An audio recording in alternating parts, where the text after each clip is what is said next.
Today we are going to conduct Sutta study class day 54, and we just started this sutta last Monday, Dhajjha Sutta.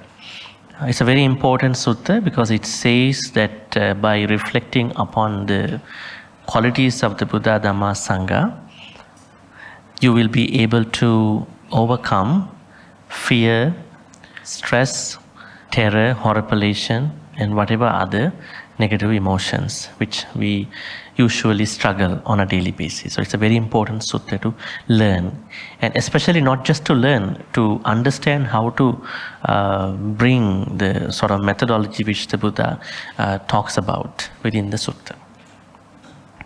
And now today we are moving on to the background story. Actually, the background story is about a battle between Sura and Asura. The reason why Buddha wanted to point out this battle to the monks was that this was the very reason why, by calling upon the deities, certain gods, Devas, might not help at certain points. It doesn't mean that worship of the Devas is bad, because we already studied about Devas in the Pattakamma Sutta. Buddha says Devata Bali, we have to respect the Devas, we have to do our offerings, and we don't want to bust anything about them. What we are trying to see is that at times our fears, our horripilation, our stress, our depression, probably our certain other negative emotions cannot be overcome just by reflecting upon, maybe just by calling upon the Devas. So that is a question. That is why the Buddha says, if you are going through that kind of a state of mind, then you are supposed to think about certain things, in particular the 24 great qualities. But today we are looking at these 4 Devas, which the other Devas were asked to reflect upon, think about, maybe look up, and look at the edge of the flags of these 4 Devas, which did not really help them at the end. Why praying to 4 main deities does not help Devas fight Asuras? It's not about you, it's about Asuras. Asuras had to deal with this issue. Now, in the Ratana Sutta, the famous Ratana Sutta, what was going on in the sutta. Yani the bhutani samagatani, bummani vayani vantalikke, sabbeva bhuta sumana bhavantu, atopi sakkacha sunantu bhasitan. That means, Bhante Ananda, under the instruction of the Buddha, is asking the non-humans, Yani the bhutani samagatani, bummani vaya niva antali, bummani antalikke. May all the non-humans who have gathered here from the terrestrial earthbound and then the skybound, please listen to us in a very nice way. Yani the bhutani samagatani, bummani vaya niva antalikke, sabbeva bhuta sumana bhavantu. Sumana means, may you be happy-minded. The meaning of sumana means, Sumana, mana is mind, su means happy. Happy, may you be happy-minded. It's a good wish to do, actually. May you be happy-minded. Atopi, then sakkacha sunantu bhasitam. Sakkacha, well, good. After that, please listen to what I am saying. Tasmahi bhuta nisameta sabbe mettan karota manusiya pajaya. Divacha rattocha harantiye baling tasmahini rakkata appamatta. Now look at these poor beings in the city of Vesali. They have been offering you all the puja, not even one puja, not even morning puja. Divacha rattocha, morning and evening, they have been offering puja to you, but you have not been able to take care of them. Divacha rattocha harantiye baling, devata baling. Tasmahi ne rakkata appamata. Bhante Ananda, the Buddha asked him, it is your responsibility to take care of these people in the Vesali, but you haven't done it. Why is it? Probably the way how people did offerings was not the proper way how they are supposed to do for the Devas. That means their chanting, their pujas were not materialized. Probably. Right? Because there are many people who are doing the pujas, but they may be doing it different ways. But according to Ratana Sutta, what we understand, although people have been offering them all the pujas morning and evening, but still Devas could not show up. What we understand in that thing is that maybe their pujas were not realized in the proper way. Why? Maybe they may have not done the puja in the proper way. Now you might be asking how to do the puja in the proper way. That's another question. Actually, if you want to do a puja to the Deva very well, you have to be virtuous. You must have a sila first. At least the 5 precepts. Then you are purified. While being purified, then you are doing something for purification.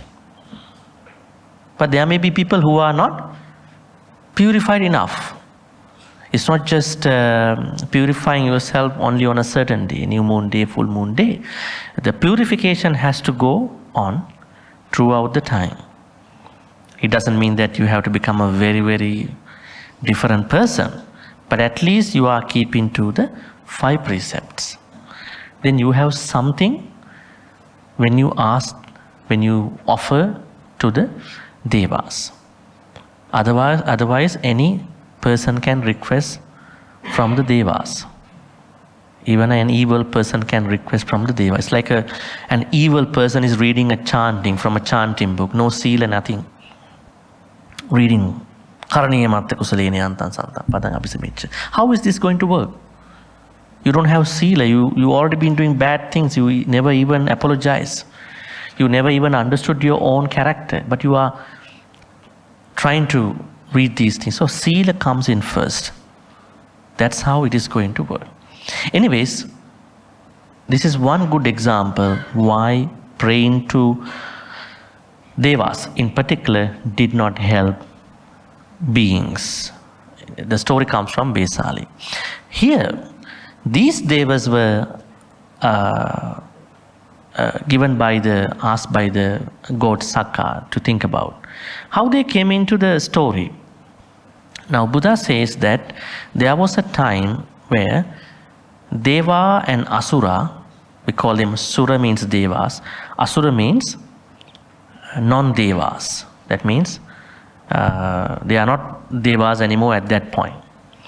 Actually what happened was that when the first batch of Devas were going to be reborn in the Tavatinsa, Asuras were already occupied the Tavatinsa.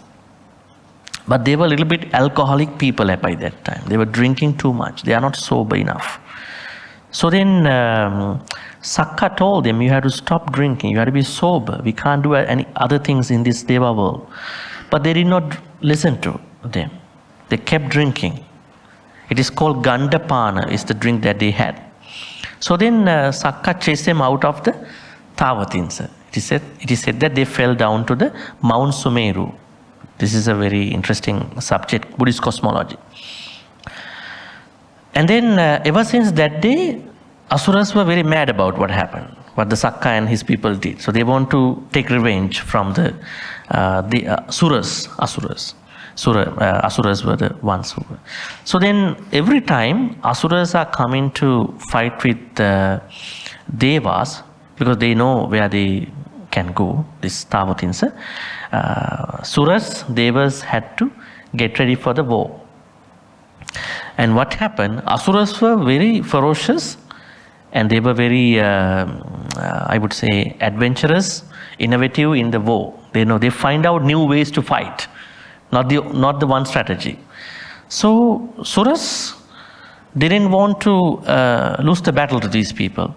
Then one day, Sakka, having understood the issues on the ground, he said to his Devas, I know you have confidence, but at the same time I know you may lose your confidence because of the attacks that are coming from the Asuras. In the event of that kind of an attack where you think you are very scared, very feared, at that point you need to look at the top of my flag in my card. That means Asuras Sakka's card must be a high one. So then at that point, when you look at my flag on the ground, then you know that I am also in the battle. So you feel confidence. Like, an army commander is going to an ongoing war. Just boost the morale of the soldiers. The president goes to the war, the battlefield, and soldiers become very moralized. But what happened? So they were able to be inspired because of the flag, but at times it became a normal thing to them. What is this flag? And then they lost confidence, especially to battle with the Asuras. At that point, Sakka asked, advised his fellow Devas, I understand. If you are not having enough trust about me, then you can think about second highest Deva in the Tawatinsa, Pajapati. It is said that when the Sakka takes the first seed, the second seed is taken by Pajapati Deva. Pajapati is also in the ground at that time, so you can look at the flag of Pajapati Deva. But this also didn't, work at times. Then Sakka said, then you can look at the, top of the flag of another Deva, Varuna, Varuna, Varuna. So Devas were looking at his flag also, but at times they lost confidence and they were again kind of melancholic and then lazy about the war. So some of them were succumbed to the death by the attack of the Asuras.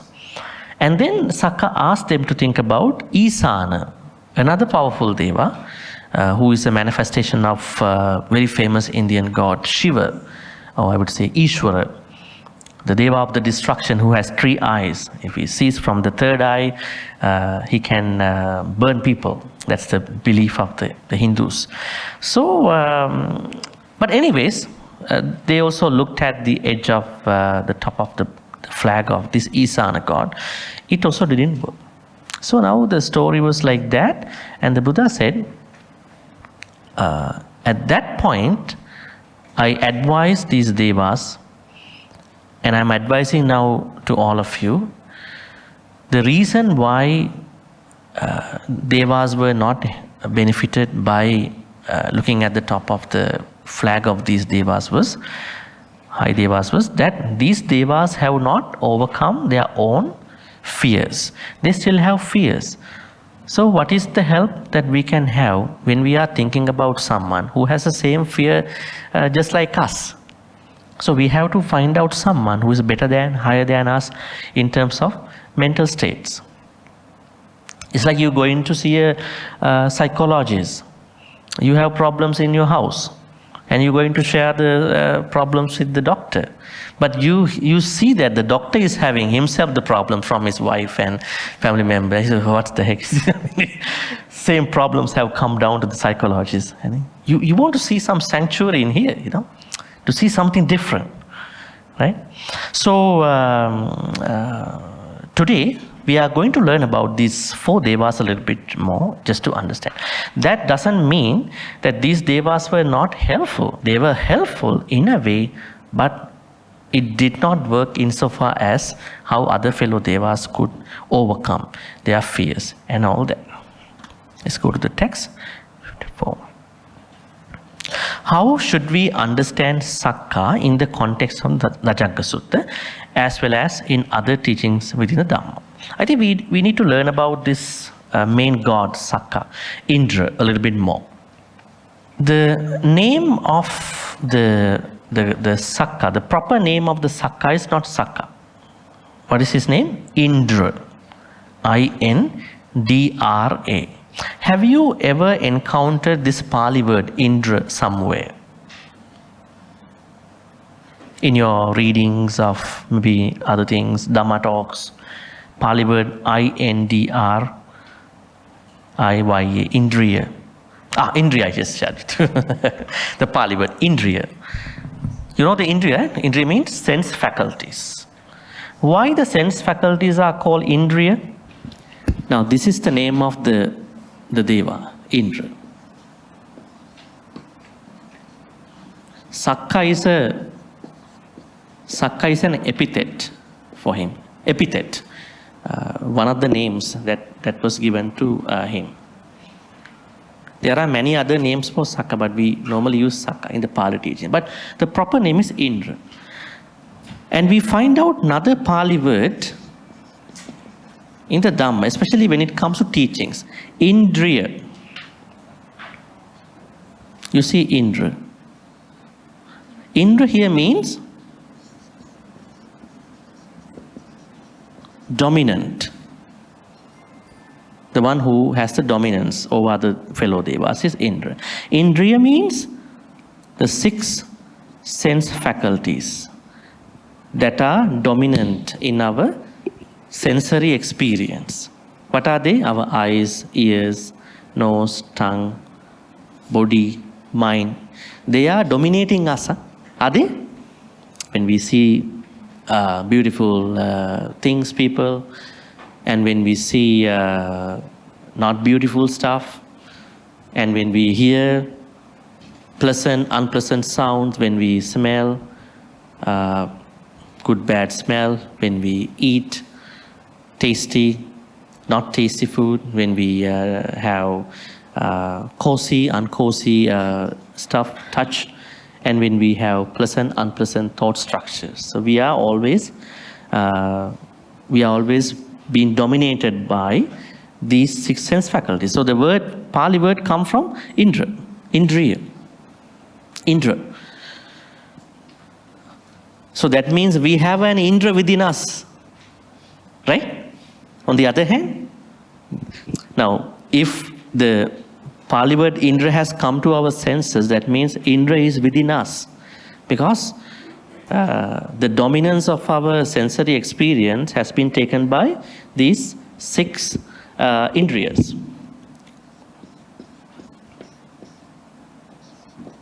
Eyes, ears, nose, tongue, body, mind. Pali, Chakku, Sota, Ghana, then Jivha, Kaya, then Mano. And the Western ways: seeing, hearing, smelling, tasting, touching, and then thinking. The Western way. So these are the real Indras within us. So we have to wisely understand. We don't need to control them. Don't control any of these. We are trying to wisely understand the dominance of these 6.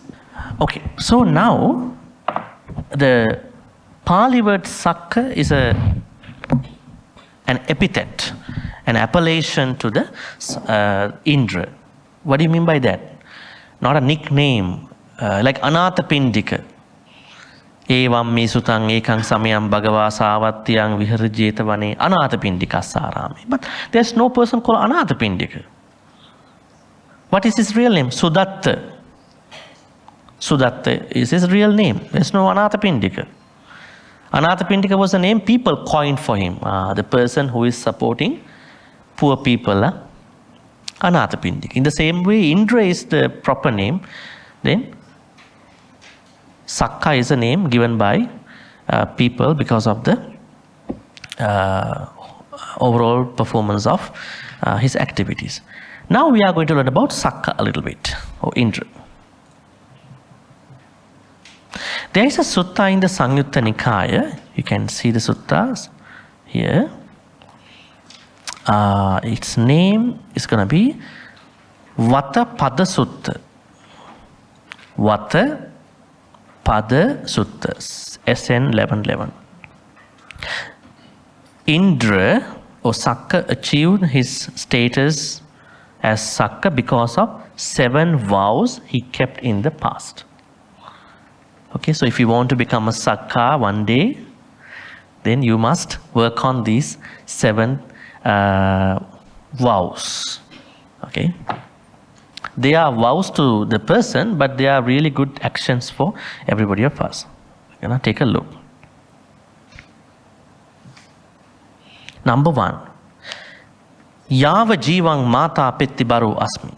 Asang. As long as I live, may I support my parents. Why this parents is going to come up in many places in the Buddhist suttas? Why is it? For many people, parents might be representing an return, something about gratitude for what they have done. But Buddhism takes parents from an extra mile. What is that? Buddhism always thinks parents are the best source of gratitude about us, because we all have to be grateful in our life, mundane life, spiritual life. So the best reference to, I would say, the best source of gratitude comes from supporting, respecting parents. That's why Sakka's first thing that he did to become Sakka was, as long as I live, may I support my parents. What are the stories that the Bodhisattva, fulfill the perfection? I mean, especially in taking care of his parents. There are many stories about. Matuposaka Jataka story. And then there are many stories where he took care of his parents in his own way. So it's a blessing. I know there may be some issues some children are going through with their parents. Basically depending on the upbringing, maybe their attitudes. I think more or less everybody may go through these things. But there may be very good parents too. We don't know. There may be. But regardless of any of those things, Buddhism suggests and clearly says they are not just people onto you are going to do an return help. They have to be taken as the best source of gratitude, right? There is a good question that some of the suttas are posing. The question is that, can we repay our parents? It's a very good question. Now we normally repay by money, right? There's one sutta in the, I think probably Samyutta Nikaya, Anguttara Nikaya, where Buddha says you can't repay. But you can repay only in a certain situation. What is it? If your mother, father lack in trust about the Buddha, Dhamma, Sangha. They don't have any trust about the Buddha, Dhamma, Sangha. Plus, trust in the household. Always coming up with insecurities. Always coming up with problems with others. If you can establish them into the saddha, that is one way to repay your gratitude.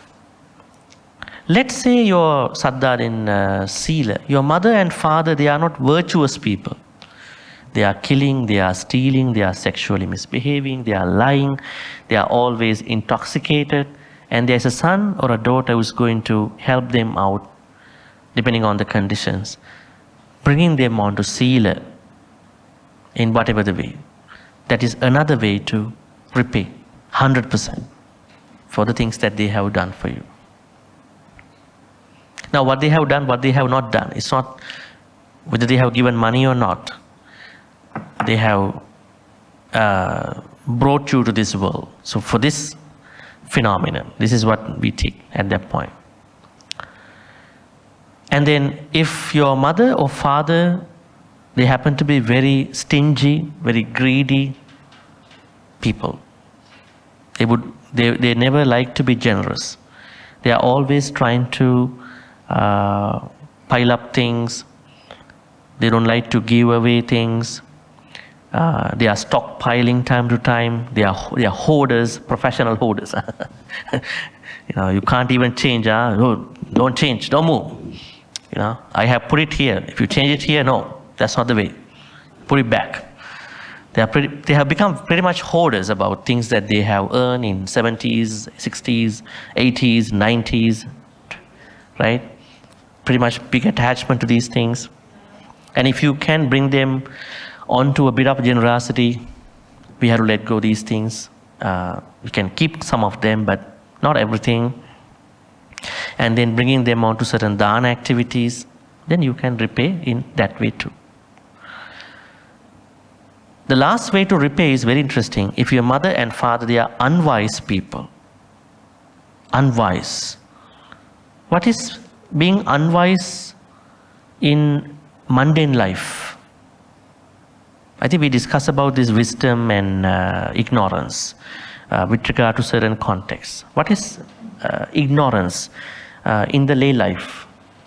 It is not attaining nibbana. That is the higher level of wisdom. The monks they are dealing with that. But for the lay people, what is the wisdom? What is the ignorance in their life? Huh? Yeah, that's the higher level of. Most of you have been, most of you have been attending the class for many months already, almost more than 1 year now. Yes, 5 hindrances, that is our wisdom. If you can overcome 5 hindrances, actually the first one is a little different, rest 4 is same, then only you become wiser. What are the 5? Abhijja vyapada, number 1, that means greed for what you have, greed for what other people. There are people who are becoming greedy for what they have. Abhijja. Then Visamaloba. Visamaloba means greed that someone may have for what other people have. What if that you always think you are not pretty enough? You always think others are prettier than you. You are not handsome enough. Look at those people, more handsome than me. Maybe you are handsome enough, but you can't, convince yourself.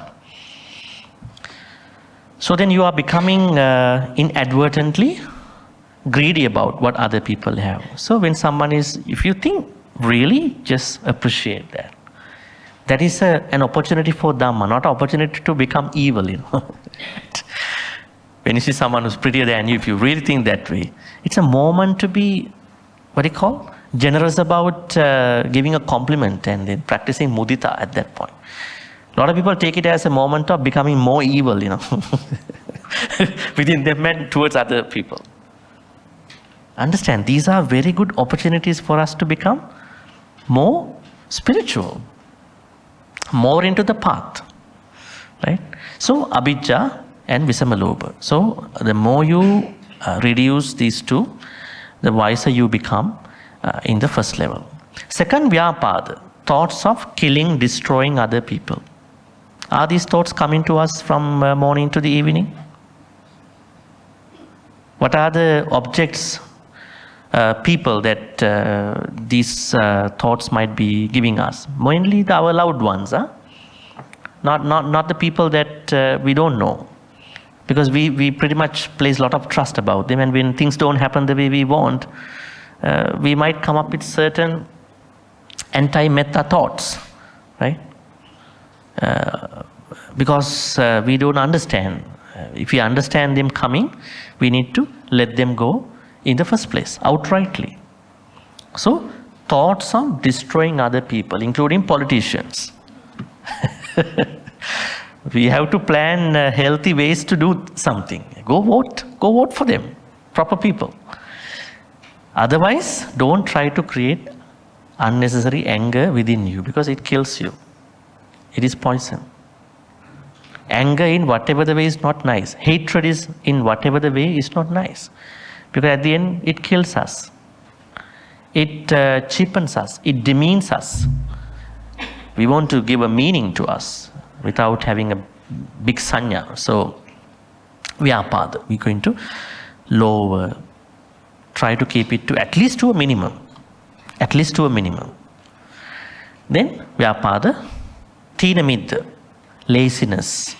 Laziness in terms of our thoughts and mental factors. These are two things.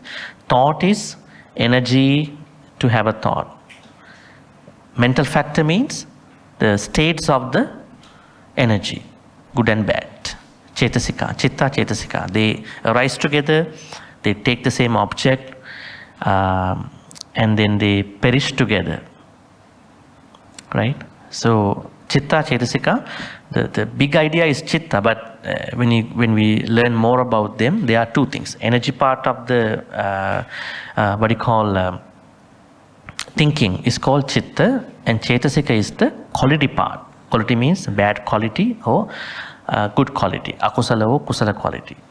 Say for instance, Dana is a Chetasika. Loba is also a Chetasika. Right?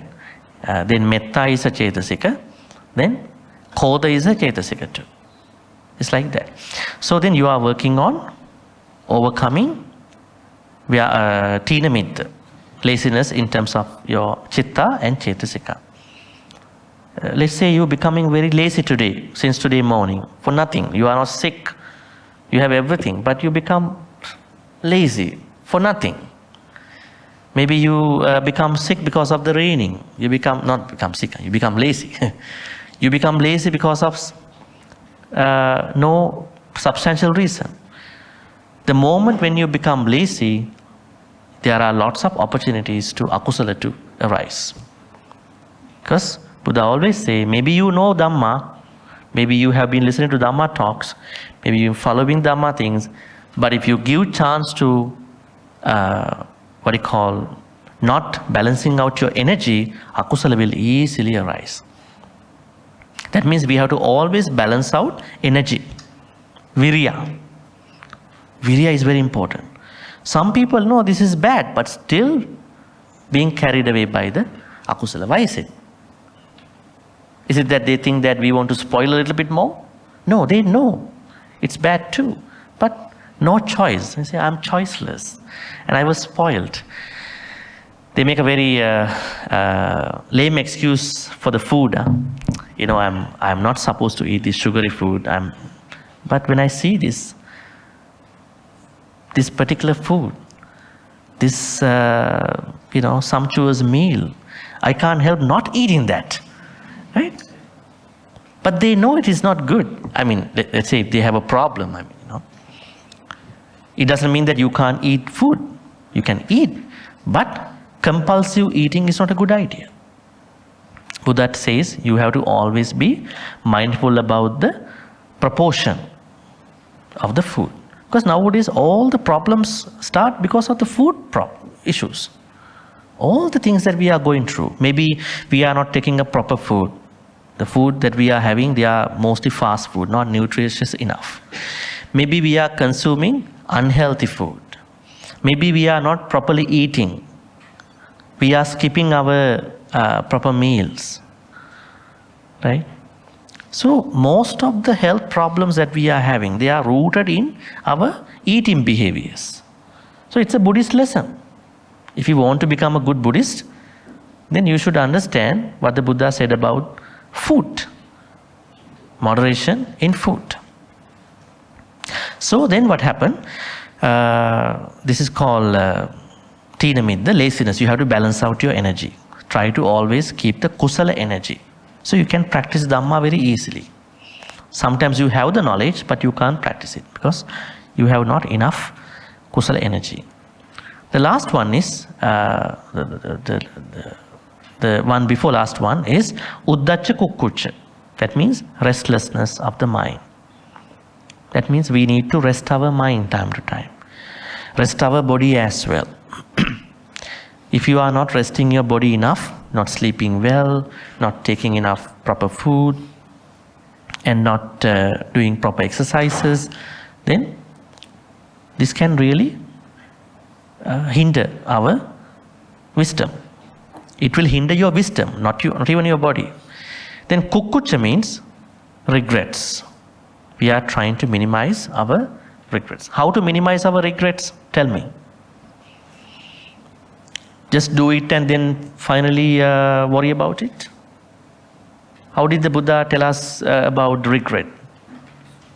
The Buddha said, before you going to think about a certain thought, before you going to speak something to someone to you, before you going to act on something, always think whether this is going to be beneficial in the kusala way or akusala way. Whether this is going to be beneficial to others in the kusala way or akusala way. Are we doing that? We are trying. But what if we are not hitting our goal? We are always then not making that happen. So it's something you cannot do after. You have to do it at the same time. Sampajanya. Doing at the same time. Right? Not do it and after look at it as a post activity. So, kukucha, try to lower our regrets. Finally, vichikicha, doubts, dispelling the doubts. How to dispel the doubts? If you have a question, don't keep it to yourself. Go and ask from a proper person. Maybe a monk, maybe other person. You have to clear out your doubts. About Dhamma things. So whenever you are trying to overcome these 5, abhijja, visamalobha, then vyapada, thinamiddha, uddhacca kukkucca vichikicha, then only you become wiser as a lay person. Now your parents are not like that. Suppose they are not like that. You want to bring them some kind of wisdom. Mom and dad, please let go of this greed. Let go of your thoughts of killing other people, destroying thoughts. Bad mouthing even part of ill will. To destroy other people's name. And then Thinamida, you're trying to help them overcome their own energy problems. You're trying to help them work on their restless mind, and then regrets, and then doubts. Then only you can repay. But I don't think that most of our parents are always with these 4 issues. If they are not with those 4 issues, we will not be able to repay 100%. Right? But there is a way. Now Sakka fulfilled this requirement, saying that as long as I live, I'm going to support my parents. Second, as long as I live, may I respect my elders, Jetta Pachapi. That means if you want to be someone like Sakka, you need to respect your elders. Who are the elders? Jetta is not the people only older than you. Who are Jettas, senior than us? In the Dhamma wise. This Pali word has to be explained more. Jetta is not just the age. Now in the Dhamma context, seniority works in different ways, right? It works in different ways. He said that one of the 8 things that Pajapati Gautami had to consent was that any bhikkhuni who has spent 100 years of bhikkhuni upasampada has to respect a monk who just became a high ordained monk.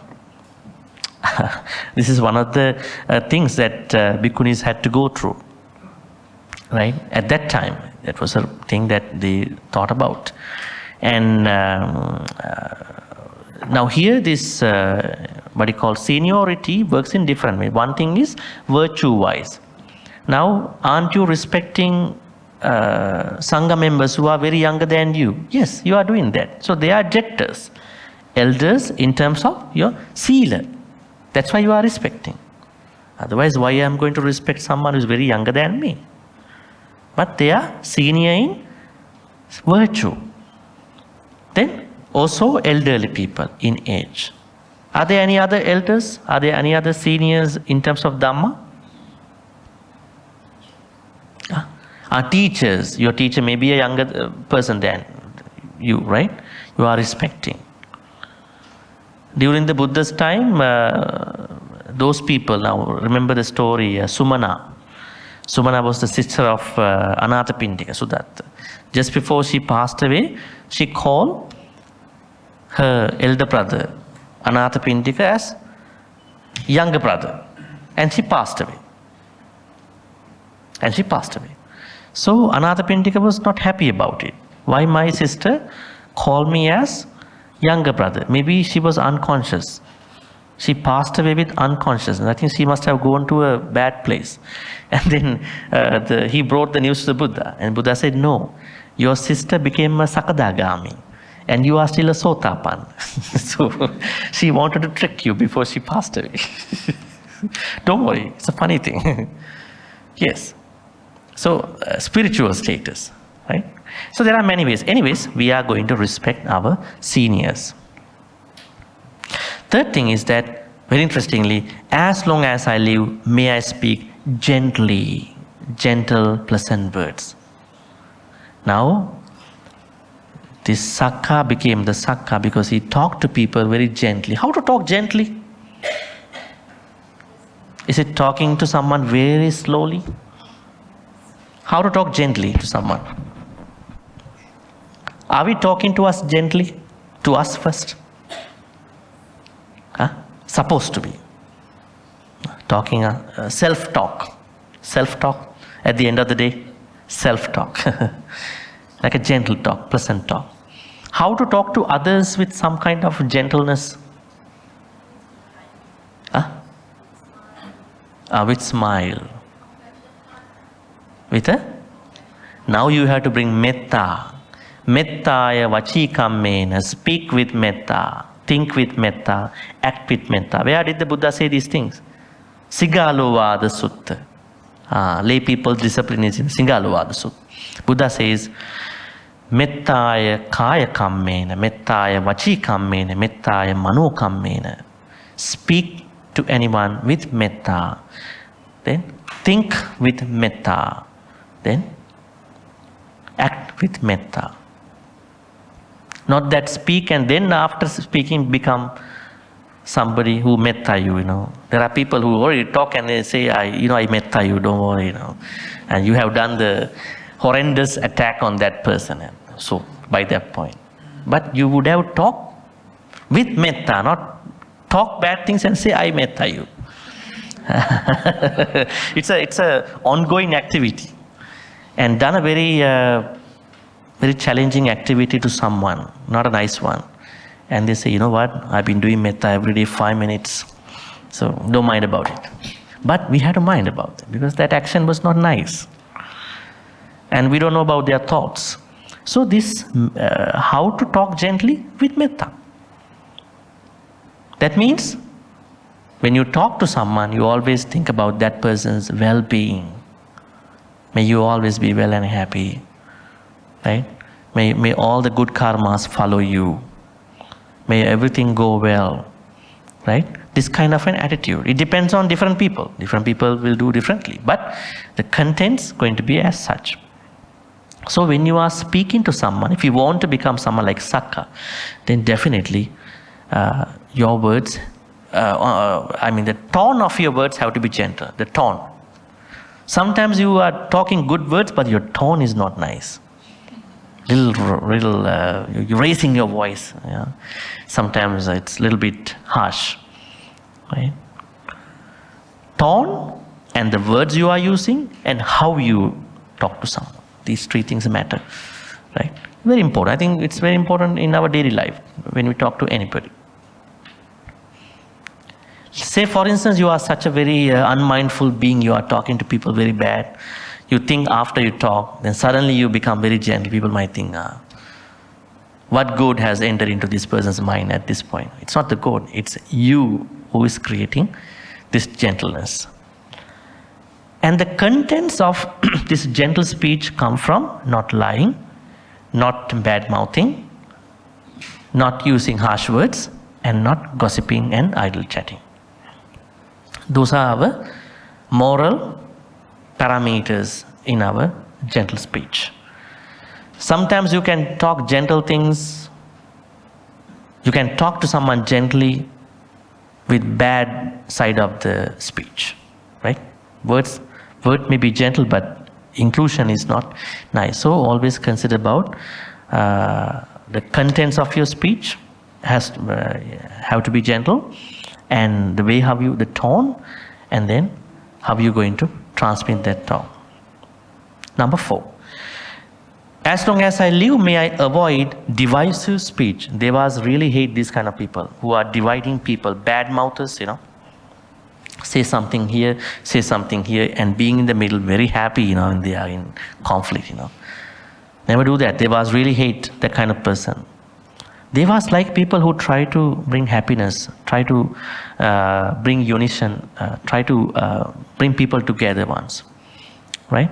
So we call apisuna vachu. That means, may I always bring people together. May I always bring happiness.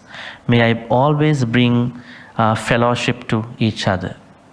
I should never ever break people. How can we break people away? If it is a relationship, someone can step over to their relationship and break their nice, peaceful relationship, which is a pretty bad thing. Called divisive speech is the main thing. If it is a union, maybe a fellowship, someone might tarnish certain people's good name and then make a big issue. All these are part of divisive speech. Now, the simple way to do this thing is that always think about, are the things I am talking to someone going to bring them together or going to rip them apart, fall them apart? Then I think this is going to work. But there are people, no, I have to say this. I have to do it. I don't mind the repercussions. There are people as such, because they are very much held on to their own views. Ditti has held them all the time. Okay, number 5. As long as I live, may I maintain a generous and charitable mind at home, delighting in giving and sharing and free from sin. Dana is a very important aspect of becoming Sakka. But what kind of dana is this? Not the normal dana you are doing all the time. This is a special kind of way of looking at dana. Let's take a look. Vigata mala maccherena chetasa. Whenever you are giving dana, you have to have a mind, you can see here, you have to have a mind of not having stinginess. Stinginess and greed, they are two akusala states. It's not one. What is greed? You are not giving things to other people. Maybe you have no reason. You are like that. You are like that from childhood, right? Now you may have experience with your friends. Some people would like to treat you. Some people don't like to treat you. Some people would like you to treat them, right? And you have particularly understood this person is a little bit greedy, not treating. Even we treated these people for many years. So there are people who are not doing that as a habit. We call it people who have greed, lobha. But there are others who are not doing that for a reason. That is even more unwholesome. We call it macchaira. Pali word is maccheo, macchariya. Macchariya means you are not giving something to someone because you cannot go through the happiness when they are using those particular products you give to them. There are people as such. That is more unwholesome than the lobha, because you are creating a certain ideology onto your greed, and it became macchariya. It became avarice or stinginess. So now the Sakka's way of practicing dana was no to stinginess. What about lobha? No to stinginess. And then mutta chago. Mutta chago means, chaga means giving up, freely giving up. Payatapani. Payatapani means a free hand. A free hand. Always trying to help other people. And if you notice somebody is needing something, you are trying to help them in the best possible way. Vasaggaratu. You are always planning to give up things, you know. Yacha yogu. Yacha means beggars. Those who don't have things, those who don't have certain things. So normally they are approaching us at different places. And you are someone who is highly eligible to help out those people. Yacha yogu. And this is more interesting. Dana sangvibhaga ratu. When you practice dana, there are two things to think about. I think I have already discussed this many months ago, but there are newcomers. I'm going to write it. Dana and sangvibhaga. As you can see here, sangvibhaga. Let's say this is giving, this is sharing. The Buddhist dana concept has this both. Because sometimes we cannot give, we cannot afford it. We can only share it. That is called sangvibhaga. Dana is giving. So time to time, depending on our budget, on our affordability, we have to work out on these two aspects of the bigger concept, chaga. Our chaga stems from dana part and sangvibhaga part. Rato means you like these two ways of chaga. Very interesting. Sangvibhaga means sharing, depending on your affordability. Okay, so the fifth one is, this is a vow which the Sakka practice. That means, may I become someone who is practicing dana without stinginess. Here we understand maccherena, and then mutta chago means I'm release myself onto the chaga. Free hand, always want to release things that I have. I'm trying to help out everybody in my own way, and then practicing dana in two ways. Dana way, sangvibhaga way. Giving and sharing. Sometimes giving is not easy. Then we choose the sharing part. Right? Okay, fifth one. Sixth one, as long as I live, may I always speak the truth. Satcha vacho. Devas very like the people who speak truth. Right? That's why you see the court activities, jurisprudence, they bring the divine stuff. They always bring the divine stuff. That has a certain bearing about the Devas. They always like the people who speak the truth, but truth should be spoken depending on the time and the situation. Sometimes we cannot transmit the technical truth all the time. Right? It is technically the truth, but we cannot transmit it, because if we do it, other people are going to fight each other. At that point, what should we do? We are going to delay that truth. But we don't have to lie. That's the other thing. Don't pick the lying part. You know how to avoid certain people? I think you are doing that. Changing the topic a little bit. Gotta be smart. In our kusala activities, you gotta be smart. Right? Practice Dhamma smarter, not harder. Right? You're going to be smart. We're going to change the topic, not come into that point. Maybe we can walk away in the worst case scenario, right? We can walk away. But never try to lie unless there is no other option. Right? So, speaking the truth. Number 7 is interesting. Very, very interesting. Probably this is the hardest thing that Sakka did to become the Sakka. As long as I live, may I be free from anger. I think you're doing that every day. But do you do this one? If anger arises, may I quickly let it go. If anger arises within me, may I quickly let it go. Do we do that part? I don't think. You are taking it in a very big way. May I be free from anger. How to free from anger? Anger is built in. Right? It's embedded. It's built in. How to free from anger? Then, this is the way. If anger arises, may I be able to quickly let it go. I know what to do. We have a very good expectation, but we don't know how to do it. Then we are stuck. Then you are going to be unsuccessful. Spiritual breakdown today, failure. Understanding that I had to, but it didn't work. You see the Pali, Yava Jivang Akkodano Asang.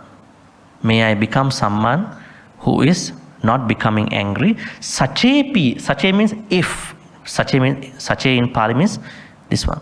If. Pime Kodo Uppajjaya. Kodo means anger.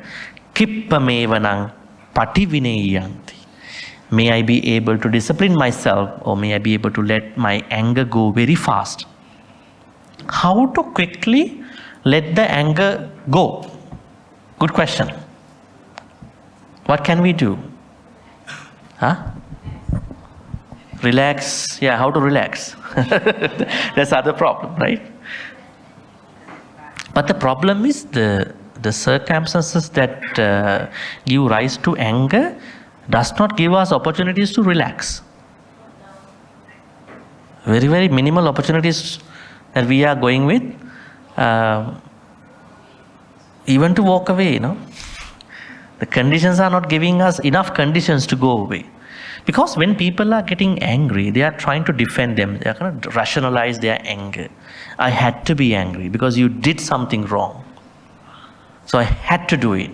Because they are trying to defend their I, me, myself nature. Probably they have a point, but it is not the way how they should have done it. Let's say you are right, the other person made a mistake, but it's not by becoming angry that you have to let it go.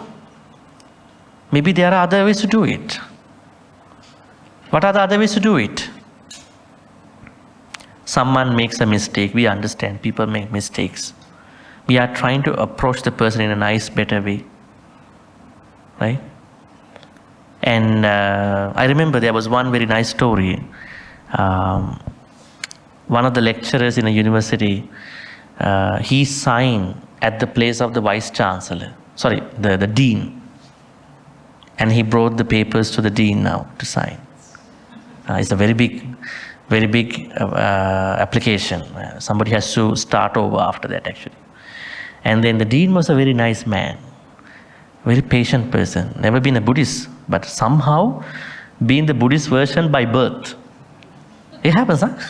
There are people like that. And he saw it. Okay, now there's no place for him to sign. He said, okay, may you become a dean one day. Yeah, actually he became a dean one day. And he shared the story. Taking things as they are, and then they had to start over the whole process. So there are different ways to look at the things that people think they have to rationalize to become angry. Anyways, try to look for different alternatives, and then you should have a plan to let go of anger. Not just think that I should not be angry. You should have a plan. When anger is arising, you must have a plan how to let it go. When you're angry, you should know this is not good for me. Spiritually, physically, mentally, emotionally. I have to let it go. And I have to find out a different way to handle this situation. That's being wise. Right? So Sakka practice. I think today we are learning this very interestingly. So you can add this to your metta meditation tomorrow morning probably. Not even may I be free from anger, but also if I get angry, may I be able to quickly let it go. Wonderful addition to your metta meditation. So these are the 7 things that Sakka practice in order to become the Sakka. Now, why I wanted to discuss these 7 vows with you, the reason is that they are normal things in our daily life, especially in your daily life, mundane life. So you can think about to work on these 7, right? Not to become a Sakka. At the very least, you become a better person, right? Even if you want to become a Sakka, you may be, but at least they are making you a divine person, a divine being as a human being. And then everything has been summarized here. Mata pitti barang jantung, a person who respects their parents. Kule jetta pachainang, honors the elders in the family. Sanhang sakila sambasang, whose speech is gentle and courteous. Pesuneyya Pahainang, who has given up divisiveness. Machera Vinaye Yuttang, who has committed to getting rid of stinginess. Satchang is truthful. Kodha Bibung Narang, has mastered the way out of anger. Tangve Deva Tavatinsa, all the Devas in the Tavatinsa world, Ahu Sappuriso iti, call, label that person as a true person. Sappurisa. Now, this is very interesting. I think we all want to be Sappurisas. So, if you want to become a Sappurisa, you must have worked on these 7 what you call Sappurisa vows. Up to today, you may have heard Bodhisattva vows, aren't you? Today you learn Sappurisa vows. Sappurisa means vows of a good person. Let's go back again here. Number 1, number 2, number 3, number 4, number 5, number 6, number 7. All right, and then this is about the Sakka, and there are a lot of information about him, but I just have to tell you, he is the head of all the wholesome Devas, helping all the good persons. And then we are going on to the other Devas, Pajapati. Who is Pajapati? Pajapati is another name for the Brahma. Brahma means, to the Hindus, the Maha means someone who gave birth to humans. They said some humans came from his one part of the body, some other humans came from another part of his body, some other humans came from some other part of the body, and some other humans came from other part of the body. Hindu system, caste system. Buddha said no, it's an utter lie. Not Maha gave birth to you, it's only your mother, father gave birth to you, and because of that, your mother, father are the real Brahmas. Very interesting, right? But anyways, Hindus believe that there is the Maha who gave birth to people. But Pajapati, there are belief that Pajapati gave that too. But Pajapati was a real Deva with the Sakka. Though he did or not, he was a real Deva. So Pajapati, as you can see here, Pajapati is a significant deity in the Hindu mythology, often regarded as the lord of creatures. He is associated with creation and the universe, symbolizing the generative force behind all life. Pajapati is sometimes identified with Brahma, the creator god. In various texts, he is depicted as a wise and benevolent figure, often involved in cosmic and natural processes. Serves as a protector of the Dhamma. Okay. So, what we need to understand about Pajapati is, he is second to the Sakka god. He was a real Deva, and Sakka asked other Devas to look at him so that you will get some help for your mental stress in the war. And then we are talking about Varuna, the third Deva. In case Pajapati Deva cannot help you, then you are going to look at the god Varuna. Now, Varuna, as I informed you last Monday as well, he is referred to the moral guardian of the universe, according to Hindu belief. But Varuna was also a real Deva. Who was actually who was the third. So when the Sakka takes the first seat, Pajapati takes the second seat, third seat will be taken up by Varuna Deva, powerful Deva. Finally, Deva Isana. Isana, the Pali word Isana means eastern side. So this Deva is taken as a Deva who represents the god Shiva, the destruction. And he is also a powerful Deva. There are many manifestations, but we don't want to go into them. And then if by thinking about the Varuna Deva is not going to help you, then you can think about Isana. This is what the god Sakka told his other fellow beings. Interestingly, we find something here. Isana Deva is a chief deity among the Paranimmita Vasavatti. That means Isana Deva lives in the Paranimmita Vasavatti heaven. Parinimita Vasavatti is the highest Deva world. Right? So this is one good example. All right, anyways, these three Devas, what I call Pajapati, Varuna, Isana, were brought to other fellow Devas by the Sakka. In case you go through any problem, you can think about them. But anyways, things didn't help them all the time. That's why they approached the Buddha. All right, I think now we can go for any Q&A. If you have any Q&A about questions about God Sakka and then the 7 Sappurisa vows about why he was able to become Sakka and other Devas and Dhajjha Sutta so far, you can ask at this point. There's a mic over here. You can come and ask. Good evening, Bhante. This Pajapatisa, Varunasa and Isanasa, are they part of the 33 gods?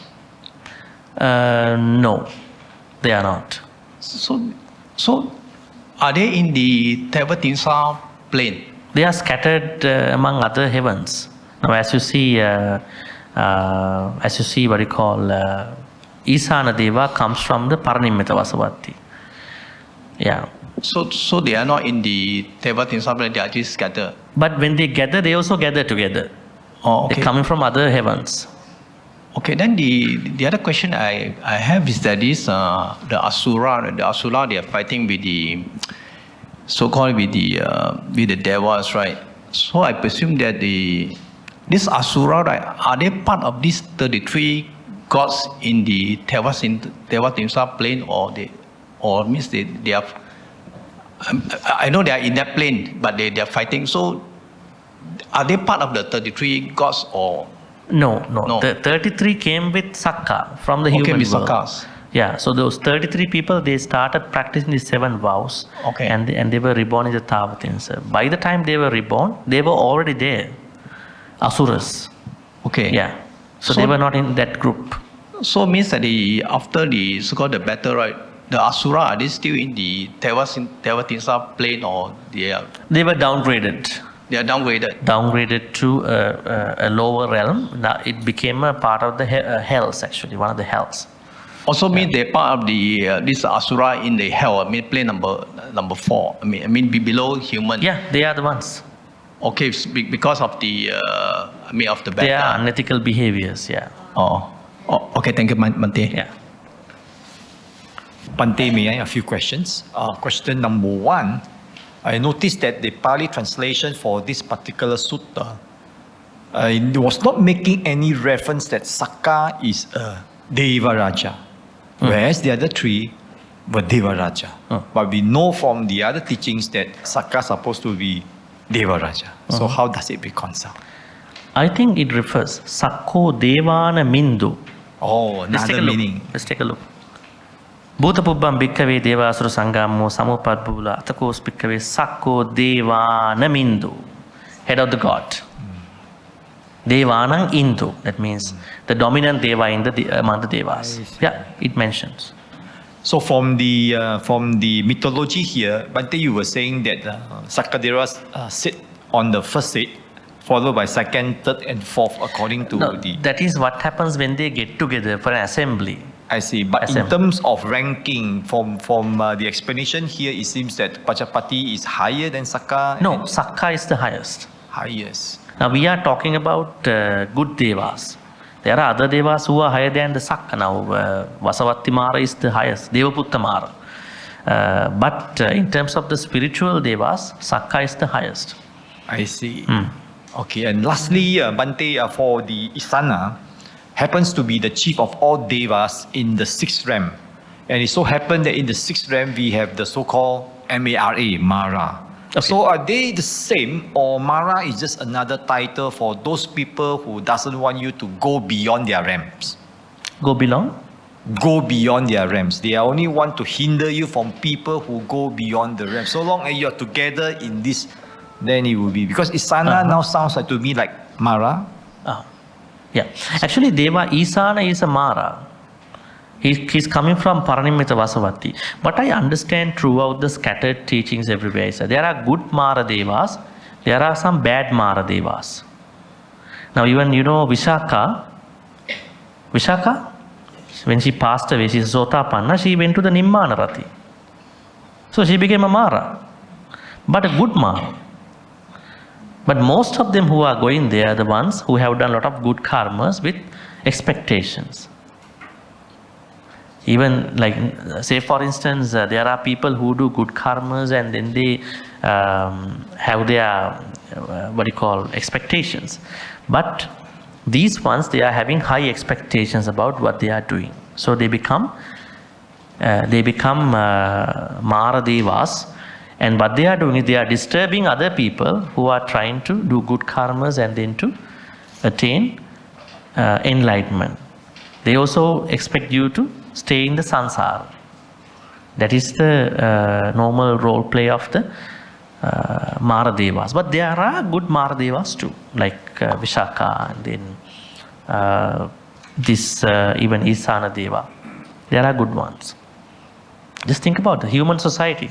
Same thing. Good ones, bad ones, dolphins, sharks, everywhere. Good people, bad people, So we have to understand that. Bhante, may I ask? So in here you mentioned, they mentioned about all these Pajapati, the Isan, everything. So they are individual devas, is it? And that means that there are many, many devas and Mara, is it? No, Mara is a category of devas. Oh yeah, so there are many of them. So these are because they are on a higher rank. That's why they have been mentioned. Is it? These four have been taken as wholesome deva, good deva, Buddhist friendly deva. Oh, Buddhist. They have been picked up from the wholesome ground. That's why they are scattered now. Sakka is mainly from Tavatins. Isana is from Paranimita Vasavatti. So they are mentioned just because they are friendly.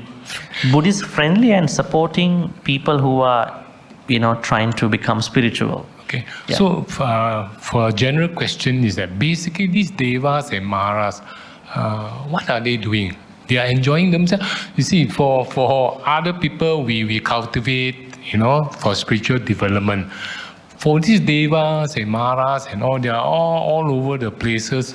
So what are they doing? Are they cultivating or causing trouble or and will they be forever there? What is the function? Yeah, how did they end up there? They are doing everything that you said. Oh. So they are the combination of everything. Say for instance, majority of the devas are enjoying their deva benefits. Deva benefits are lots of comforts, right? But there are some devas who want to follow Dhamma. Some, not everybody. Yeah. So they are, although they got the same status, but the way how they are activating their deva life is different from one to one. What makes them different? How is their awareness came in? Like for us, because of our karma, our practice. Karma. So also based on their karma, they end up, some will go further up, some were enjoying and all this. No. Say for instance, okay, very good question. Remember the story where someone has been doing a lot of good karmas, but for a prank, someone was hiding friend's clothes and the friend had to go through lots of pain in the human life, and he became a deva, a naked deva. Oh. Think about, so different devas getting different comforts. So after their karma is different, although they are reborn in certain same deva worlds, and their purpose of life is just to enjoy. But some devas, once they pass away, they became born in the hells sometimes. Some they were animals, some they were reborn in the main hells. So it's not a guaranteed place. That's why the Buddha said human world is the best. Thank you, Bhante. Yeah, by nature, devas are supposed to enjoy their comforts. But depending on the individual activities of devas which they have done in this human life, their purpose could be different. That's why some devas, they are trying to learn Buddhism. Now even yaksas are also part of deva. So their purpose might be to do unnecessary things, disturb other people. So there are different purposes of different devas. Now in the Atanatiya Sutta, we find a very conflicting statement. It's not conflicting. It says that Indra, Pajapati, Varuna, Isana, they are also yaksas. So if you go to Atanatiya Sutta, you can see that. That means they carry the nature of what you call yakka too. Yeah, you can see here. Katamesang yakkanam maha yakkanam senapatinam Indo, Somo, Varuno, Bharadvajo, Pajapati. You can see Indra is here, Varuna is here, Pajapati is here. Isana must be somewhere else. Even the Sakka's driver, Matali, this is his driver. He's also a yakka. You can see here. Yeah, they are part of the yakkas. That means when we look at this classification, it doesn't mean that Sakka is only a part of Tavatinsa. He's also connected to the Chatu Maharajika in a way. That's why he was taken as a Mahayakka too. So anyways, this is a very inclusive description. So what you have to understand, by nature, Deva's main nature is to enjoy comforts. Especially their comforts are subtle comfort, not the gross comfort like you are having. Right? Big cars, big house, people. Everything is subtle, very subtle. Subtle food, subtle things. Because when you have big things, heavy things, you cannot enjoy it. You have to maintain a lot. But Devas, everything is subtle. Food is nectar, ambrosia, or whatever. Then everything is subtle. The body is very subtle, right? But what is important to learn for lay people is that if you are a good person, Devas protect you. Especially when you practice metta, one help is Devata Rakkanti. They protect you. Otherwise, don't bother about the Devas. We don't want to know XYZ of everybody. Because let them be there. Yeah? But if you are a good person, you have the influence of Devas. They help you. That's what we want, right? We want their help to spend your lay life, and then at most to attain Nibbana. So that's it. These are the two areas we want their help. Not that we want to see all the incalculable Devas in one screen, like in a Zoom meeting. It's not going to work. All right, any other questions? Bhante, there's these meritorious deeds. I thought I remember clearly, they said to reflect on the Deva. This part I don't understand. Please explain. Reflect upon Deva when we do meritorious activities. Yeah, I think it's within the 10 meritorious deeds. Okay. Reflecting our dana, whatever. Yeah. Okay. No, she's saying Dasa Punya Kriya. Dana Sila Bhavana. Yes. Patti Patta Anumodana. Veya Vacha Apachayana. Desana Sutidittuju. Actually, there is no mention about the Deva. It says you have to share the good karmas with the relevant people. You can add Devas into that. But that one is interesting too. Anusati, Buddha says, one of the alternative meditation is thinking about the Devas. It can calm your mind. Not that you need to practice Samatha Vipassana and all these things. If you are really someone who is not going to work on those meditations, you can practice Buddha Anusati, Dhamma Anusati, Sangha Anusati. Not even that. Chaga Anusati, your own dana activity. Since when I've been giving to temple and all, giving dana, I can think about, when I think about my dana, my mind becomes calm. That's my meditation. I don't have to go to a forest for meditation. When I come back from the forest, I again have a lot of akusalas. That's not going to work. I have to have a meditation that I can do every time. That is the proper meditation. And then sila, your own sila, how I keep practicing my own precept sila. It's a meditation. It itself becomes meditation. Then Devatanusati, you are reflecting upon Devas. May all these good Devas, I have been giving good karma to them, as you said. Yeah. So, yes, when it comes to Pattanumodana, we can share the good karmas with the Devas. Not necessarily Devas can receive them. Why? Devas have enough good karmas already. But why are we going to give good karmas to other people at the end of a ceremony, even here? Mainly we are supposed to give good karmas to the departed ones. That's a responsibility. But for the Devas, the reason is that when we are sharing good karmas among the Devas, we are decreasing, reducing our selfishness that can come from our own meritorious activities. When we do a good karma, sometimes we may end up with having sort of greed for our own good karmas. I am better than you, I have done a lot of good karmas, right? That's why we are going to share. When we share, we don't have that many greed about what we have. Actually, you are giving dana to overcome your greed. What if that you end up with greed for the good karmas, right? So that's why we are doing it. So we can reflect upon anybody, not even Deva, your family, other people, right? Anybody can be included, but we normally include Devas and others. Bhante, regarding the Asura, our understanding is they rank lower than human being. Lower than humans. But I think the Sutta, I think also Bhante, you mentioned that they can fight with Deva. That make them very powerful. No, that power is taken in contrast to the spiritual development. Right. Not from the fight power. Okay. Power with regard to the fights. Then even animals are more powerful than us. Huh? All right. Take a lion. Lion is more powerful than us to attack someone. Even a dog sometimes. So if we talk about the valor of the body, energy of the body, even some animals are more powerful. What about the hellish beings in the apayas? Then Asuras are more powerful in terms of aborting attacks, especially with the Devas too. Devas are powerful not to attack other people. They are powerful in terms of the happiness.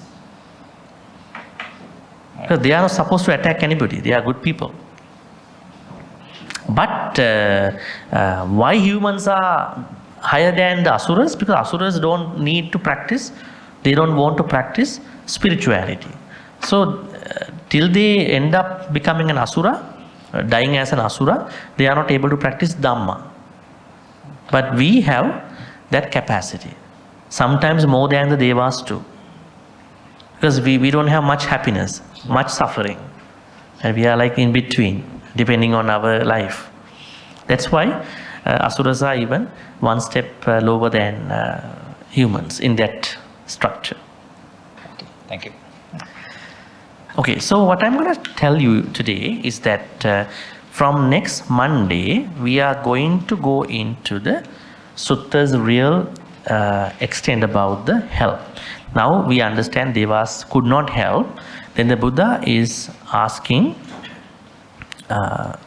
especially from this paragraphs, Buddha is asking to reflect upon his great qualities. So what we are going to do is we are going to reflect upon the Buddha's 9 great qualities, which you know, but I think we are going to unfold a lot of things which you don't know about the Buddha's great qualities. So I think it's going to be a very interesting aspect. Especially for your chanting, daily chanting, you are always saying Itipiso Bhagavarahang, and we are going to learn more about these 9 great qualities and how they are going to help out. Okay, so with that we are going to go to the transference of merits. May all the good karmas we be making today be transferred to all the departed beings who passed away in the name of all of us. May they be well and happy. May they attain the supreme bliss of Nibbana. Sadhu, sadhu.